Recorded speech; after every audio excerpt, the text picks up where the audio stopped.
Step away from her. Three men, one barefoot homeless man standing between them and a terrified young woman on a dark highway outside Phoenix. No weapon, no backup, no phone.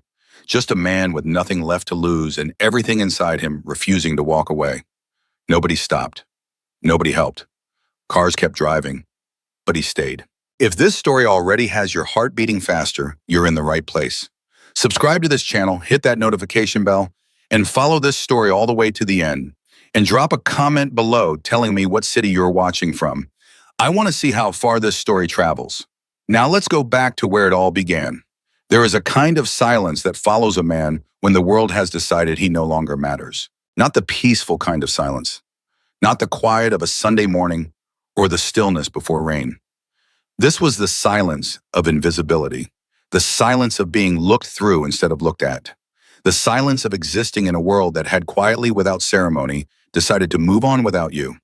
Ryan Cole knew that silence better than he knew anything else by the time he was 32 years old. He had been living under the old Glendale overpass for 11 months. 11 months of sleeping on cardboard when he could find it on cracked asphalt when he couldn't. 11 months of learning which dumpsters behind which restaurants gave up the most food on which nights. 11 months of watching people look past him on the sidewalk like he was a smudge on a window. Something vaguely unpleasant that you noticed for half a second and then forgot entirely. He had blonde hair that had grown too long and too tangled. Blue eyes that had once been sharp with focus and pride, now carrying the dull weight of a man who had spent almost a year fighting the quiet war of survival. He was thin in the way that wasn't healthy, the kind of thin that came from eating once a day on good days, skipping meals on bad ones, and burning every calorie just staying warm enough to sleep.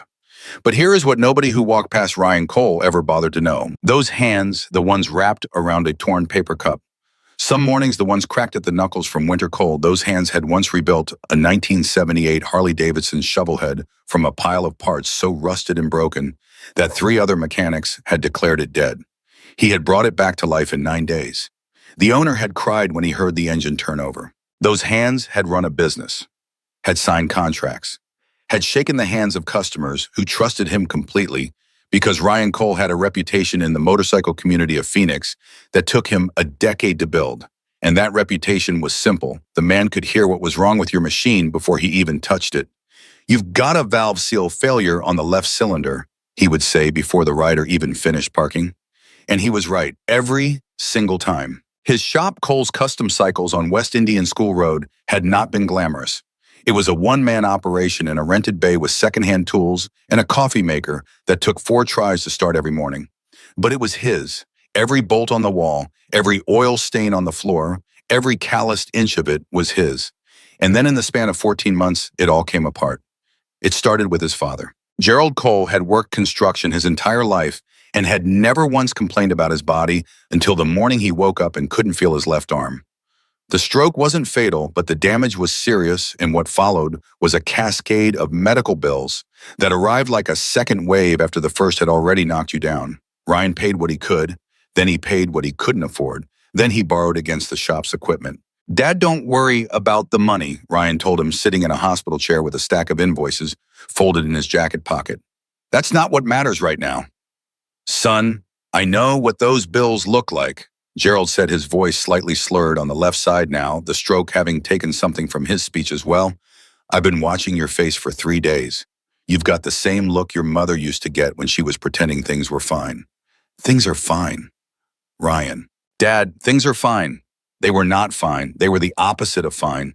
But Ryan Cole was not the kind of man who let the people he loved carry the weight of his fear. He absorbed it. He took it in and he carried it quietly, and he kept showing up to the shop every morning at 7 because that was what you did. You showed up.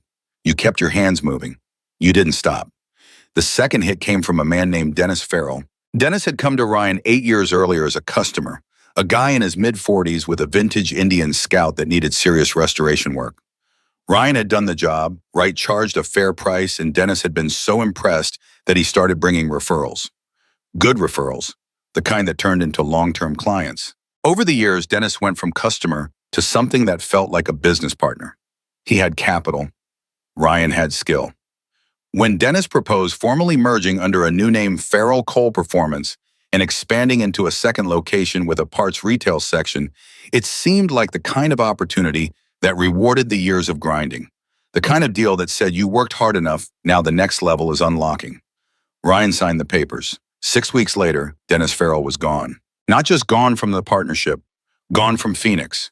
Gone with the combined operating funds, $43,000 that Ryan had contributed from his savings, his father's remaining medical fund, and 2 personal loans. "I'm sorry, man," said Tommy Reyes, Ryan's old buddy from the shop 2 blocks over, when Ryan called him after discovering what had happened. Tommy had known Dennis longer. "I should have warned you about him. I heard things, and I just didn't think he'd actually do it to you." "You heard things." "Ryan, you heard things about the man I was going into business with, Tommy, and you didn't." Ryan stopped, took a breath. Okay, it's done. How bad is the legal picture?" He moved the money through 3 accounts. "The attorney I talked to says you could sue, but you'd probably spend more chasing him than you'd recover." Silence on the phone. Then Ryan said very quietly, "Thanks, Tommy." He hung up. He sat in the empty shop, his tools still on the wall, the coffee maker still broken, the smell of oil and rubber still thick in the air, and he looked at all of it for a long time. Then he made the calls he had been dreading. The landlord, the equipment leasing company, the bank. The shop closed on a Thursday in February. Ryan told himself he would find something. He had skills. He had experience. He applied to every shop in the Phoenix metro area, every dealership, every restoration garage. He had certifications, he had references, he had a decade of work to show. But Phoenix in February was slow, and the first round of rejections came back with the same energy, a polite version of "not right now" that carried the undertone of "probably not ever." The gaps in his employment record, because the shop closing created a gap, started to hurt him. And without the shop address when he eventually lost the apartment because the last 2 months of rent were gone, the applications started coming back to an email address that worked, but a physical address that didn't exist anymore. He stayed with a friend for 3 weeks. Then that friend's own situation deteriorated and Ryan moved to a shelter. The shelter had a 90-day limit. He worked part-time loading trucks for a warehouse that paid cash. When that work dried up, he moved under the overpass. He told himself it was temporary.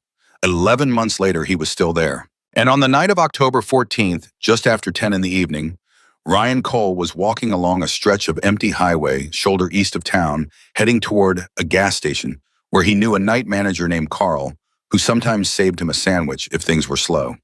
He wasn't thinking about anything heroic.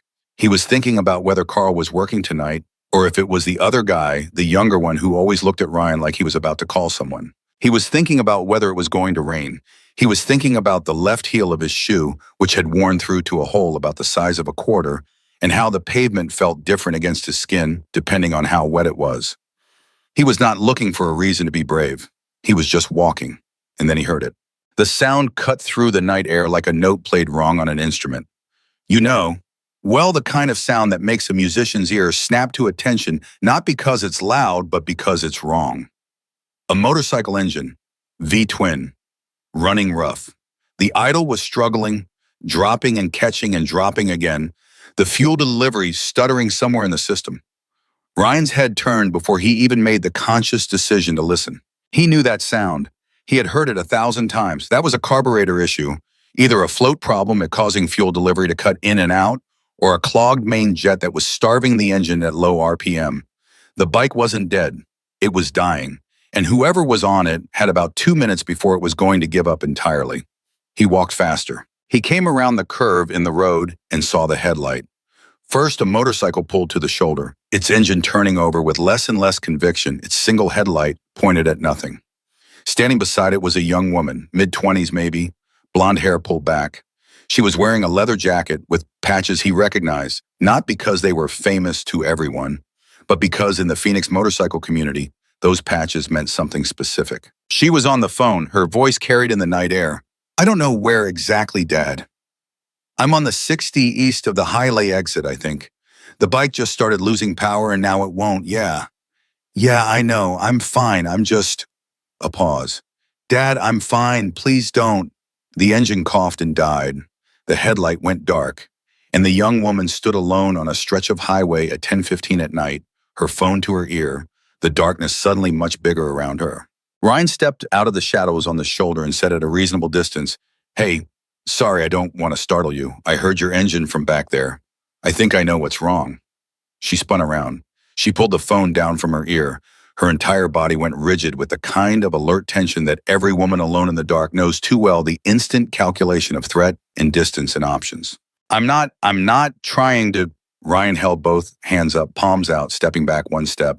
I used to be a mechanic. Motorcycle repair. I could hear the engine from down the road, that's all. She stared at him. He knew what she was seeing. He was aware of it every second. The dirty clothes, the unkempt hair, no tools, no uniform, no truck, nothing that said mechanic except the words coming out of his mouth. The phone was still in her hand.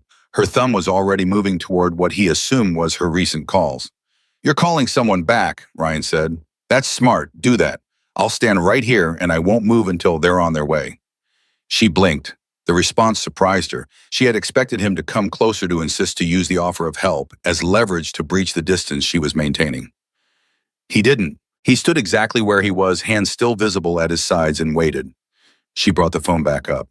Dad, there's a guy here. Says he's a mechanic. Another pause. I don't know. He seems... She looked at Ryan carefully. He stopped when he saw I was stranded. He's staying back. She listened for a moment. Then she lowered the phone again and looked at Ryan directly. My name is Emily, she said. Ryan Cole. Can you actually fix it, Ryan Cole, or are you just saying that despite everything, despite the cold and the hunger, and the shoe with the hole in the heel, and the 11 months of being nobody? Ryan almost smiled. Float valve on your carburetor, he said. It's sticking intermittently, cutting your fuel delivery.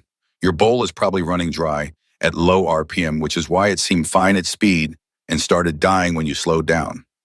I can fix it if you've got a basic toolkit in your saddlebag. She stared at him for a second. You got all that from just hearing it.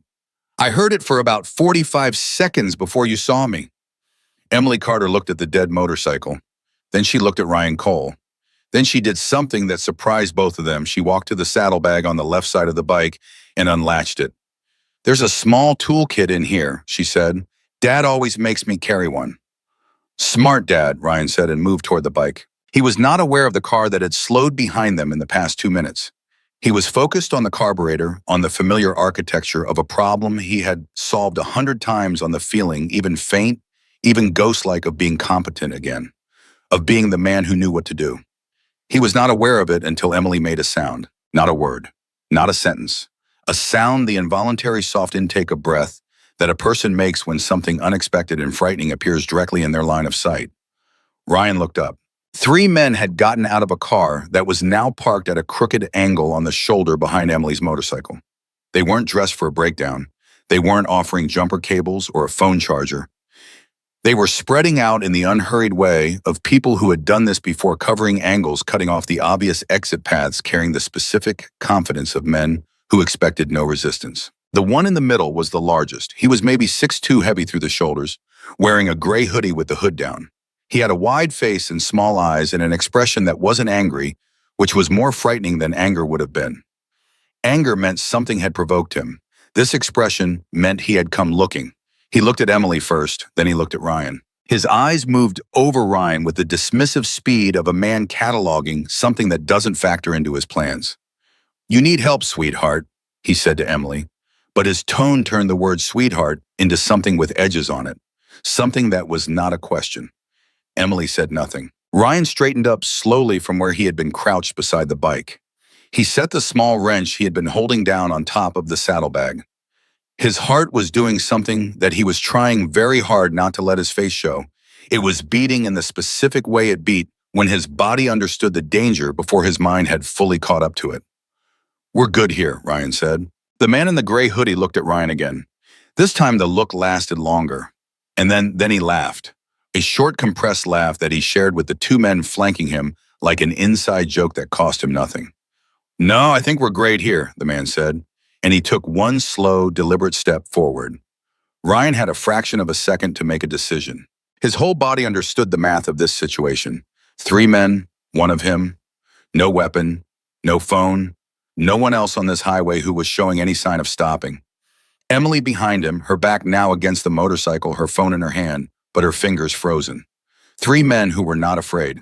And Ryan Cole barefoot on the left side because the sole had finally peeled off that shoe about 30 minutes ago, still holding the ghost weight of a wrench he had just set down, standing under a sky with no stars because the cloud cover was total, had a fraction of a second to decide what kind of man he was going to be in this moment. He thought about the overpass. He thought about the 11 months of being invisible. He thought about the way people's eyes slid past him on the street, about how he had watched himself become background noise in his own life, about every day he had spent as someone who had been decided about before anyone bothered to look. And something in him, something that hadn't died under the overpass, despite everything that had been taken away, something that lived in the same place where his ability to hear an engine's flaw lived in the same deep channel, where his sense of what was right and wrong had always run quietly and steadily, that something made his decision before he consciously made it. He moved between the man in the gray hoodie and Emily. He didn't grab anything. He didn't raise his fists. He simply stepped into the space between them and stood there, and he said the words that had already opened this story, the words that still don't seem like they should carry the weight they ended up carrying. Step away from her. The man in the gray hoodie stopped walking. For just a moment, for just one breath of silence, he stopped. And then he smiled. Not a real smile, the kind of smile that is actually a warning. The kind that says, you have just made a mistake, and I want you to understand that before what happens next. You're serious, the man said. Step away from her, Ryan said again. Same voice, same level. No escalation in the volume, no shake in the tone. Just the same words spoken by a man who was afraid and was doing it anyway. One of the flanking men said something to the other low, just a word or two, and they both spread out another step. Ryan tracked both of them with his peripheral vision without turning his head. It was the kind of thing you learned when you were alone on streets at night for 11 months. You learned to see everything without looking like you were seeing anything. You know what I think? The man in the gray hoodie said, his voice almost conversational now. I think you're going to take a step to the status. I don't think I am. Ryan said. You're homeless, the man said, and there was genuine contempt in his voice now, the specific contempt of someone who had already decided that the other person's existence was beneath engagement. You're barefoot. You smell like a garbage can. You don't have anything. And then Ryan Cole said something that nobody on that highway expected. You're right, he said. I don't have anything. He let that sit for exactly 1 second. So there's nothing you can take from me. The man in the gray hoodie stared at him. Something shifted in the air between them. Not in Ryan's favor, nothing so dramatic as that. The math of 3 against 1 does not change because of a good line. But something shifted in the quality of the confrontation because the man had expected to find a convenient emptiness in Ryan, expected to find the hollow resignation that homelessness puts in men when it's been long enough, and he had found something else. He had found a wall. Hold him, Ryan, the man in the gray hoodie said. Flat, clinical, like a man adjusting his plan, not abandoning it. What followed happened fast. The 2 flanking men moved toward Ryan from his left and right simultaneously. Ryan took the hit on the right side first, throwing his weight into the man's momentum to try to slow it, grabbing cloth, making himself as difficult to move as he could. The man on his left caught him across the shoulder and spun him. He went down to one knee on the asphalt and immediately tried to get back up. Run, Ekebabaraman, he shouted at Emily. Run right now. Get to the highway. Wave someone down. Run. He heard her voice. Oh God, oh God. And then the sound of shoes on pavement, and then a car horn from somewhere on the highway, and then the sound of another car slowing, and then he was focused entirely on the man who had grabbed him from the right and was trying to bring him down to the ground, and he fought with everything he had not trained, not skillful, just raw and desperate, and driven by the single uncomplicated purpose of buying Emily Carter as many seconds as possible. He didn't win the fight. He was never going to win the fight. But he lasted longer than 3 men expected a homeless man with no shoes and no weapons to last. He lasted because he had made a decision, and the decision had a kind of fuel in it that was different from the fuel of anger or fear. It was the fuel of a man who had found in the worst moment of 11 months of terrible moments, the one thing he still had that nobody had managed to take. He knew who he was. Not who the world thought he was. Not who the overpass had reduced him to. Not the smudge on the window that people walk past. He knew who he was underneath the of that, the mechanic who could hear what was wrong. The man who paid his father's hospital bills until there was nothing left. The man who had been gutted by a partner's betrayal and had not become bitter, had become quiet, instead had carried it alone, because that was what decent people did. He knew who he was. And that man did not walk away from a young woman alone on a dark highway. That man stood between her and what was coming, even when what was coming was bigger and stronger, and 3 times his number. He lasted long enough. He was on the ground when the lights of 2 vehicles appeared, not from the highway, but from the entrance ramp, moving fast, someone having been called, someone having stopped. When Emily reached the shoulder of the main road and flagged them down with her phone lit up, and her voice carrying every bit of the panic that had been building since those 3 men got out of that car. Ryan heard the vehicles. He heard the voices louder now. More of them, the quality of the situation changing around him in ways he couldn't fully track because something had happened to his vision and he was having trouble focusing. He heard the man in the gray hoodie use a word that he processed very slowly. He heard running, away from him, feet on pavement moving in the direction of the car they had arrived in. He heard Emily's voice close now, right next to him on the ground. Ryan, stay with me. Please, you have to stay with me. He was lying on his side on the highway shoulder. He could feel the asphalt against his cheek. He could smell oil and rubber and something metallic that he recognized distantly as his own blood. Is she safe? He said. His voice sounded wrong to him. Too small, too far away, like it was coming from another room. What? Emily said. Is she safe? He said again. Is the girl safe? There was a pause, a sound like Emily trying not to cry. Ryan, she said, I'm right here. I'm the girl. I'm safe because of you, I'm safe. He absorbed that for a moment. Okay, he said. And then the lights got very bright and the sound got very far away. And Ryan Cole, who had spent 11 months being invisible, finally closed his eyes. He had no way of knowing in that moment what had already been set in motion. He had no way of knowing that Emily's phone call had not just gone to emergency services, that when she had screamed into the phone and the call had connected the voice that answered the voice that had been mid-sentence when the line picked up, was the voice of a man who had spent 30 years building a network of people who answered when called. He had no way of knowing that the name Jackson Iron Wolf Carter, which meant nothing to the 3 men who had stepped out of that car, meant everything to a very specific and very substantial community of people in Arizona. People who were at this exact moment already moving. He had no way of knowing that the homeless man whom everyone had ignored for 11 months was about to become the one person that a very powerful man in Phoenix could not stop thinking about. Ryan Cole lay on the shoulder of a dark highway, bleeding unconscious, having done the only thing he knew how to do when it mattered. He had refused to walk away.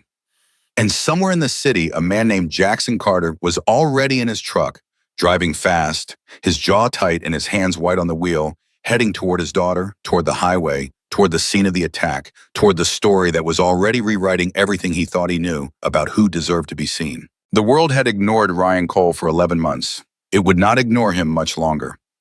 Jackson Carter had been in the middle of a conversation about a carburetor rebuild when his phone rang. He almost didn't answer it. It was late. He was tired.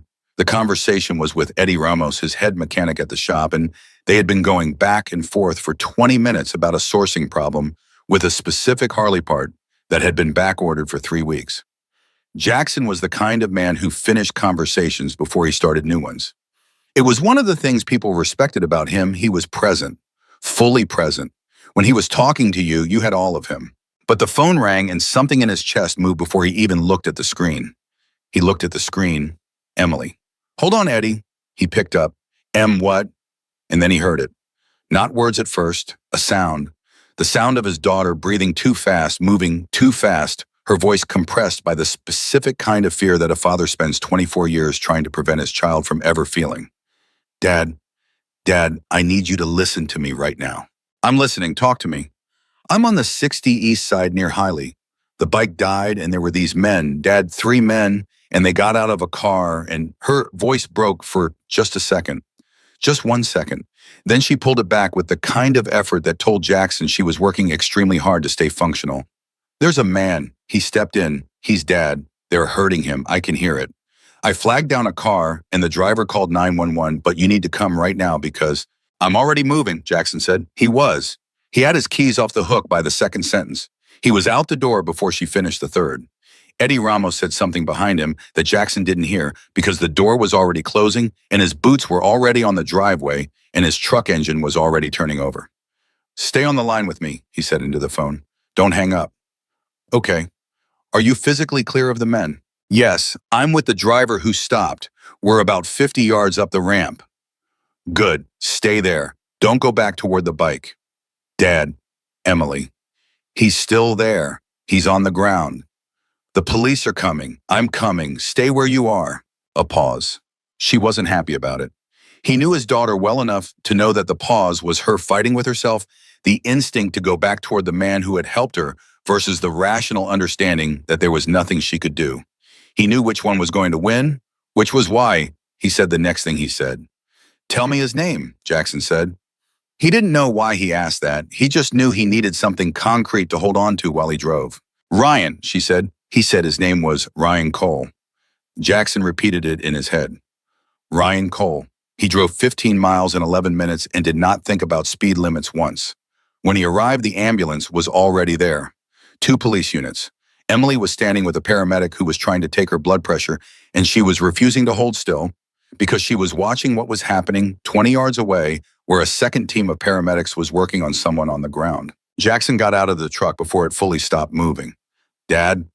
Emily crossed the distance between them in 4 steps, and he caught her with both arms and held her hard and felt the way her whole body was shaking. Not crying, not collapsed, just shaking with the delayed arrival of the fear that she had been holding at bay through sheer willpower for the past 20 minutes. I've got you, he said. He saved me. Her voice was muffled against his jacket. He came out of nowhere and he didn't have anything and he just stood there and he told them to step away. I know. He asked me if I was safe, Dad. That was the last thing he said before he was on the ground and he was bleeding and he asked me if I was safe. Jackson held her tighter and looked over her head toward where the paramedics were working. He could see the man on the ground, could see enough to understand the situation. The body language of the paramedics was controlled but urgent, the kind of urgency that meant they were working with real concern but had not yet crossed into crisis. The man was alive, but he needed help. Is he going to be okay? Emily asked. I don't know yet, Jackson